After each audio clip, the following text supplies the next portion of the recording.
ഉന്നതമായ നാമത്തിന് സ്തോത്രം ചെയ്യുന്നു. കർത്താവിന്റെ വിശുദ്ധ പൗരോഹിത്യത്തെ മഹത്വപ്പെടുത്തണം. കർത്താവെ, സഭയിലുള്ള സാന്നിധ്യം പ്രകടമാക്കണം.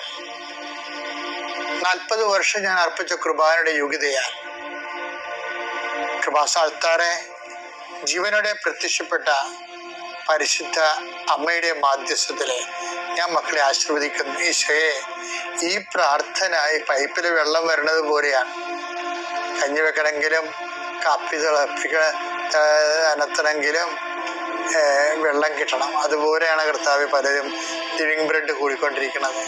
കർത്താവെ, നിന്റെ കൂടെ എല്ലാ ഡോക്യുമെന്റ്സിനെയും ആശീർവദിച്ച് പ്രാർത്ഥിക്കുന്നു. കിട്ടാത്ത ഡോക്യുമെന്റ്സ്, കർത്താവ് ഇല്ലാത്ത ഡോക്യുമെന്റ്സ്, കർത്താവെ, അത് ഉള്ളതുപോലെ അത് പരിഹരിക്കപ്പെടാൻ പുതിയ വഴികള് ഞങ്ങളുടെ മക്കൾക്ക് അങ്ങ് കാണിച്ചു കൊടുക്കണമെന്ന് പ്രാർത്ഥിക്കുന്നു.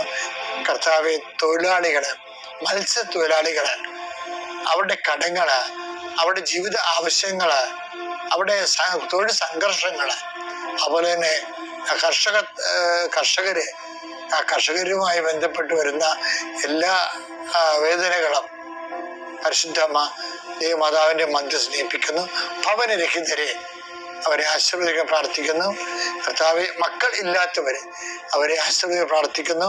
40 വർഷം ഞാൻ അർപ്പിച്ച കൃപാനയുടെ യോഗ്യതയാൽ കൃപാസ്ഥാനത്താറെ ജീവനോടെ പ്രത്യക്ഷപ്പെട്ട മാതാവിന്റെ മധ്യസ്ഥത്താൽ പിതാവിന്റെയും പുത്രന്റെയും പരിശുദ്ധനാമത്തിൽ നിങ്ങൾ ആശീർവദിക്കപ്പെടുന്നു, നിങ്ങൾ സൗഖ്യപ്പെടുന്നു. തിരികെ വരണ സമയം കർത്താവ് നിങ്ങൾ അനുഗ്രഹിക്കട്ടെ. ഫിലിപ്പിയർ 2:15. അങ്ങനെ